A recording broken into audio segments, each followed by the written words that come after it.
Welcome back. We're continuing our debate about the US government recommendations concerning the language of terrorism. Joining me in Los Angeles is Salam Al-Marayati, and here in DC I'm joined by Jed Babin. Now, Mr. Babin, I know you wanted to respond to what Salam had to say. As we get to it, let's look at one more of these recommendations that comes up in the document, and this is on the issue of harping on Muslim identity. So as you respond, I want you to take this into account too. This is what the document says here. Don't harp on Muslim identity. Avoid labeling everything Muslim. It reinforces the US versus Islam framework that Al-Qaeda promotes. And again, this is what Salam is saying. Sure, but I disagree wholeheartedly with Mr. Marayati. What he is essentially saying is we are disarmed in the ideological war. We can't fight it, that it can't be won by Americans and our American president. That's nonsense. We have the right to respond ideologically, and we must if we want to win this war. And to do that, we have to use accurate terms. We can't just leave it to moderate Muslims. They need our help. They need our help in isolating the terrorist networks, the terrorist nations, and people such as bin Laden. So when we hear about let's give it up, let's not use these terms, let's only let the moderate Islamic people use the terms they choose, that is a surrender in part of this war. We can't abide that. But if a lot of the solution comes from converting people within the Muslim community to fighting the battle from within and changing this attitude, then surely empowering them, giving the mainstream Muslim the voice, which is what's being suggested here, is the right way forward. Well, in part. But to give them the voice, you have to give them the freedom to express it as well. I'm not one for going out and building democracies in other nations. I don't like that at all, and I've said that many times in writing and on the air. But the basic point is here, I mean, for example, if it were up to me, I'd send 500 million cell phones and the equipment to use them into Iran. Let people have the freedom that they have to talk with each other, the freedom of speech. This is about freedom of speech. In America, we cherish it, we will fight for it, and we will use it. Well, let's see where this debate has gone in terms of other people chipping into this, and we look at here now the television host and former Lieutenant Colonel, as you say here, Colonel Oliver North, who hosts Fox News, had this to say. At best, this advice is seriously flawed. At worst, it's an ominous recipe that invites defeat, for it begs us to ignore who it is that has declared war against the West in general, and the US in particular. The authors urge us to disregard the first axiom of war: if you don't know your enemy, you will lose. That was Oliver North. Now, we also spoke with our Arab American community activist, Dr. Hussein Ibish, who said, if you are dumb and not capable of three-dimensional thought, then you believe this is some sort of weird political correctness. I want to get Salam Al-Marayati's view on where you see this argument going. Obviously, the sides are lining up. Well, I think Lieutenant Oliver North just said it very clearly. He doesn't know who the enemy is, and therefore he has lost. I think that's the problem. The enemy is nebulous. If the enemy is going to be bin Laden, then focus on bin Laden. Don't give him religious legitimacy. And yes, I believe the American government and Americans who happen to be Muslim, by the way, Muslims also happen to be American. Let's not have the them versus us mentality that we have Americans on one side and Muslims on the other side. But American Muslims are key to this.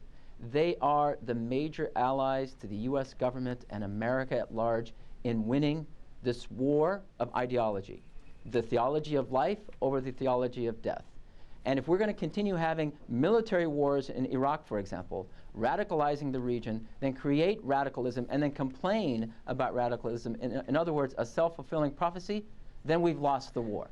But if we're going to empower the moderate mainstream with the voice of Islam and of the theology of life over the theology of death, then we have a chance of winning. Let's get in a call from London. Abdul Dahani is on the line. Go ahead. Yes, I said if Muslims in America are for peace, why are they so quiet? Okay, actually, this one for Salam Al-Marayati. If Muslims are for peace, then why are they so quiet? We're not quiet. I mean, every time we're asked to be on TV, we're on TV. We've issued statements. We've had conferences. The problem is not in the lack of statements and the lack of a voice. The problem is in the inability to get that voice reported and registered in terms of the national media. So that's why, Riz, your show is so valuable to us, because at least this is the one opportunity where we get to define ourselves for ourselves to the American public and to the world. Rarely are Muslims able to define themselves to the American public? There is some skepticism, though, Mr. Al-Marayati, and some of the emails we had, of course, are very skeptical about what difference this terminology will make. This one from Sean Gilmore, for example, that came in by internet, said, "This is just another way of America trying to force its language on the rest of the world. One man's terrorist is another man's freedom fighter. Words mean very little." Are you surprised with that kind of response? No, I'm not surprised. I think people are just cynical in general because they believe that the war on terror is not working, that we are losing throughout not only the Muslim world but the whole world. America is isolated now. Our president has the lowest ratings of any president in the history of our nation. And we have to come to terms. The only way we're going to resolve this is by having our government, the American Muslim community, all the groups involved in these issues coming together and engaging more. I think what has been missing the last 7 years is a lack of systematic, constructive engagement between American Muslims and the U.S. government.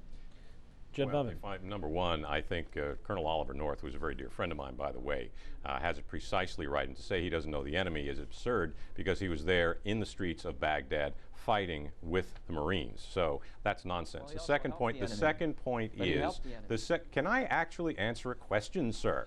I don't interrupt you. I expect the same courtesy. Ahead, the point really comes down to this is not about controlling speech in America. This is not about controlling American attitudes. This is about defeating the nations that sponsor terrorism, Iran and Syria chief among them.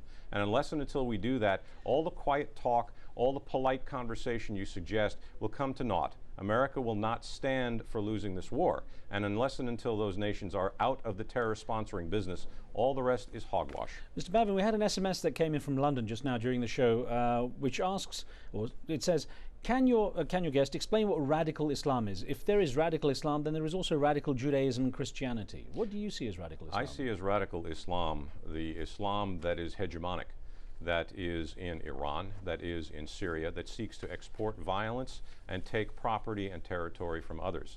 That is radical Islam. And those people who sponsor it are our enemies. The danger is, though, when you say it like that, when you label a country and you label the people, then you're losing the chance of getting support from the people who are mainstream, who don't support extreme acts. Well, it's hard to try to break through and get support when a nation is actually at war with you. And the Iranians have been for many, many years. They are killing American soldiers with their bombs and with their Quds We're talking a group force. of extremists, but well, and we're talking about the government. This is the elected government of the state of Iran.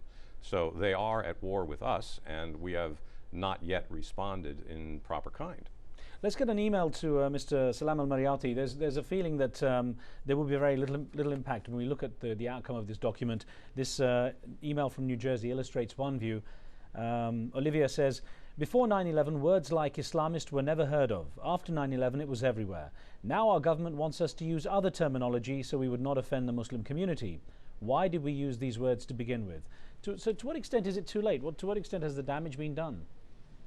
Well, number one, I'm very surprised at the reaction over just one document because, as you know, Riz, and you know, there are several documents every week published about countering the terrorist threat. But to see the right in our country react to this document shows that there's something about it that I think is of great value. And again, it's not about offending or deferring to religious communities. It's about whether our country has the policy that's going to be effective in winning. And again, with all due respect to my colleague, when you label Syria as a radical Islamic threat, Syria is not based on a religious government. It is a secular, nationalist government. Gentlemen, I have to say, unfortunately, we have to have a proper, Mr. Al-Marayati, proper understanding of the region. Right. I'm so sorry to interrupt. We have run out of time. I want to thank you both for being in this debate. Thank you, gentlemen. And that's it, I'm afraid. On Monday, we look at the remarkable story of the first and only blind climber to conquer Mount Everest. Your comments are always welcome. Riz@aljazeera.net is the email address. We'll see you next time.